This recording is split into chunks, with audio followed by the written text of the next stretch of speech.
திருப்பூர் மாவட்ட cricket council சார்பில் மாவட்ட அளவிலான ஆறுமுகம் நினைவுக் கோப்பைக்கான போட்டி நடைபெற்றது. மாவட்ட அளவில் சிறப்பாக விளையாடும் 2 அணிகள் தேர்ந்தெடுக்கப்படும். தேர்வு செய்யப்படும் அணிகள் மாநில அளவிலான கிரிக்கெட் போட்டியில் கலந்து கொள்ளும். இந்த ஆண்டுக்கான மாவட்ட அளவிலான கிரிக்கெட் போட்டியில் விளையாட மாவட்டத்தின் பல்வேறு பகுதியிலிருந்து 44 அணிகள் பங்கேற்றன. கடந்த 29ஆம் தேதி போட்டி துவங்கியது. உடுமலையில் நடந்த விளையாட்டுப் போட்டியில் யூத் ஃபயர்ஸ் திருப்பூர் அணியும் உடுமலை ஸ்மார்ட் 11 அணியும் மோதின. போட்டியில் யூத் ஃபயர்ஸ் அணி வெற்றி பெற்ற நிலையில் 1 மணி நேரமாக முடிவுகளை அறிவிக்க தாமதப்படுத்திய நடுவர்கள் ஸ்மார்ட் 11 அணி வெற்றி பெற்றதாக அறிவித்தனர். தாங்கள் வெற்றி பெற்ற நிலையில் யூத் ஃபயர்ஸ் அணியினர் நடுவர்களின் தீர்ப்புக்கு எதிர்ப்பு தெரிவித்து பல்லடத்தை அடுத்த கே. ஐயம்பாளையம் மைதானத்தில் தர்ணா போராட்டத்தில் ஈடுபட்டனர். தகவல் கிடைத்து அங்கு வந்த திருப்பூர் மாவட்ட கிரிக்கெட் கவுன்சில் நிர்வாகிகள் விளையாட்டு வீரர்களுடன் பேச்சுவார்த்தையில் ஈடுபட்டனர்.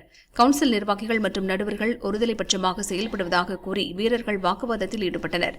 முறையாக கவுன்சிலில் புகார் அளித்தால் நடவடிக்கை எடுப்பதாக நிர்வாகிகள் கூறினர். வீரர்கள் போராட்டத்தை கைவிட்டு கலைந்து சென்றனர். திருப்பூரில் மாவட்ட அளவிலான கிரிக்கெட் போட்டி நடத்திக்கிட்டு இருக்காங்க. சிறந்த அணிகளை தேர்ந்தெடுக்க முதல் 2 அணியை தேர்ந்தெடுத்து அவங்க லீக்கிங் செலக்ட் பண்ணுறதுக்காக இது நடத்திக்கிட்டு இருக்காங்க. ஆனால் இது நடத்துறதுல நிறைய முறைகேடுகள் நடக்குது. ஒருதலைபட்சமான முடிவுகள் இருக்குது, ஒரு அணி சார்பான முடிவுகள் இருக்குது. நாங்கள் இப்போ இந்த மேட்ச் சனிக்கிழமை ஆரம்பிச்சதுங்க. சனி ஞாயிறு இன்று 3ஆம் நாள் திங்கட்கிழமை நடந்துகிட்டு இருக்குங்க. நாங்கள் ஞாயிற்றுக்கிழமை உடுமலைப்பேட்டையில் விளையாண்டோங்க.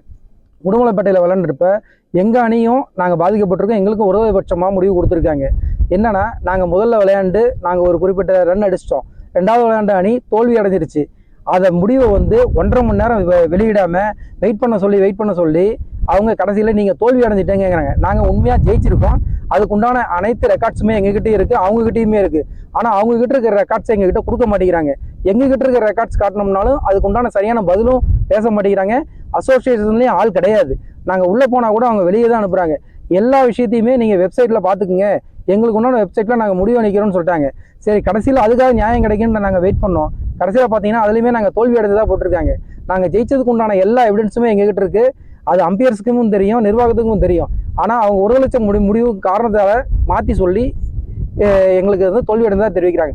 எங்களுக்கு ஒரு நியாயமான முடிவு கிடைக்கணும். நாங்கள் உண்மையாக ஜெயிச்சிருக்கோம், எங்களுக்கு நியாயமான முடிவு கிடைக்கணும். அது வரைக்கும் நாங்கள் எங்களோட போராட்டம் தொடரும். நாங்கள் இங்கே யாரும் விளையாடவும் விட மாட்டோம். நாங்கள் கடைசி வரைக்கும் இங்கே போராடுவோம் எங்களோட உண்மையான வெற்றிக்காக. எங்களுக்கு கரெக்டான நியாயம் கிடைக்கணுங்க எங்களுக்கு.